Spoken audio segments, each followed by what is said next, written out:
Bago natin simulan ang insight ngayong araw, bigyang pugay muna natin ang isang makabuluhang paalala mula kay Tausif Yu. Don't regret being a good person to the wrong people.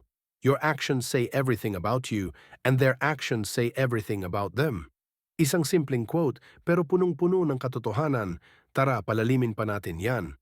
Sa panahon ngayon, maraming tao ang nadadala na takot ng maging mabuti kasi baka maulit na naman masaktan o matake for granted. Pero teka lang, hindi kasalanan ang pagiging mabuting tao. At hindi rin tayo dapat magsisi kung minsan sa maling tao natin na ibigay yon. Huwag kang magsisi kung naging mabait ka sa maling tao. Hindi ka lugi, parang nagpa-deliver ka lang ng kindness, sila lang talaga yung maling address. Ang kabutihan mo, di nasasayang. Ipinapakita lang nun kung anong klaseng tao ka, may puso, may malasakit, at hindi maramot sa good vibes.